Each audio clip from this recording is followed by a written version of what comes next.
Hello everyone, I'm Tamás Lovas, and this is the second video of the Capturing Clarity module. This video is about remote sensing. So we will glance through what remote sensing technology is. I will give you some definition. We will identify the key parameters in satellite imagery. We'll compare the advantages and limitations of satellite-based observation, and we will recognize the different types of satellite platforms and resolutions. So if we check the statute of the International Society for Photogrammetry and Remote Sensing is a science and technology of capturing, processing, and analyzing imagery in conjunction with other physical data of the Earth and the planets from sensors in space, in the air, and on the ground. So as we see, we collect data without touching them, but we are collecting data from the Earth, from the planets, from the ground. We can collect geometrical data or other physical data. So this is what remote sensing is. If we try to make difference, if we try to categorize or classify them, we can distinguish between spaceborne, airborne, and terrestrial applications or solutions, between passive or active solutions. In passive solutions, we are receiving the reflected sunlight or reflected light. In active solutions, active technologies, we are emitting, for example, a laser pulse or radar signal, and we are receiving the return signal. If we are talking about signal, they are all in the electromagnetic spectrum. We will turn back to this slide in the video of the laser scanning, but as you can see, we have the visible spectrum from 380 to 750 nanometers. And in remote sensing, we are highly relying on this visible spectrum, but we are also collecting data from the near infrared or infrared spectrum. We are talking about radar. In remote sensing, we also have satellites capable of radar sensing. That's all in the microwave or in the radio wave spectrum.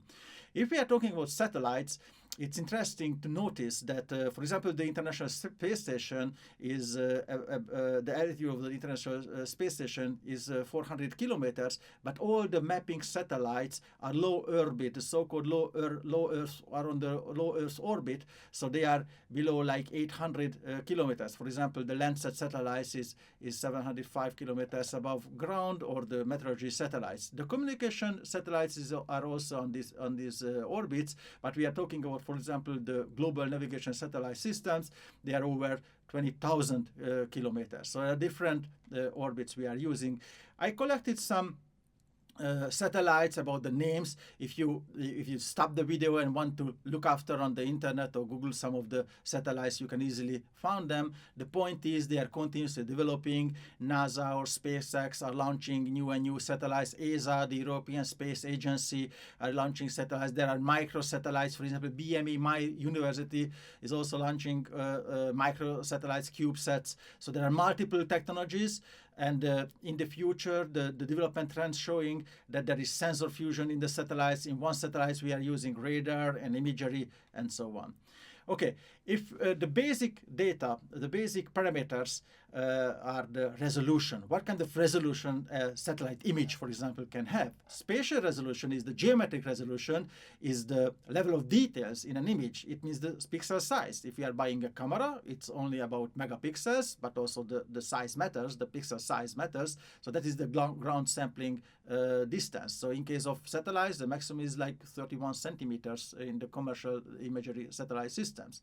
In case of spectral resolution, that's the ability to distinguish different wavelengths. We can capture the bands from the visible spectrum, from the near infrared spectrum, in multispectral or hyperspectral image capturing. We are using multiple spectrums. In radiometric resolution shows what the intensity value a pixel can have. So what kind of difference can we make within one pixel? And in temporal resolution, that's especially important in case of satellites, because they have a return time.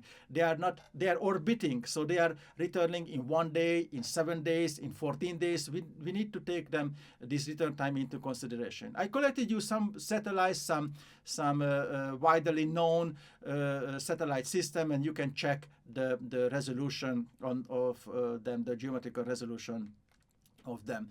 Just to show you an example, in QuickWord Imagery, which is on the market since 2000, that's a 65 centimeter geometric resolution. So you can recognize in 30 centimeter resolution. You can recognize the cars. You can recognize even whether there is a person on the ground or not, whether he or she is holding something in the hand. So this resolution is pretty useful for engineering purposes. If we are talking about radar, as I already mentioned, we have global elevation data, IFSAR data, previously the SRTM data, what we used in the industry, collected by the space shuttle, like more than 15 years ago, and now the radar satellites are collecting IFSAR data continuously. If we'd like to evaluate the satellite imaging, what are the advantages? They are providing homogeneous coverage about huge areas. So that's an objective method of capturing data from an entire area from countries. It provides multispectral data source with the ability of automatic recognition. So this is an excellent technology for large area. What is the disadvantage? Cloud coverage can block imaging. By the way, radar is not blocked by clouds because the radar signals can penetrate through the clouds. But in imaging, the satellite sees what we see. If there is a cloud coverage or fog, you cannot see through on them. So, and shadows and out covers in a certain sun angles, that can be an obstacle to detect objects in shadowed areas. And I collected also some references. So if you want to check the ESA website or the NASA website or the ISPS website, feel free to look it up and check the details over there.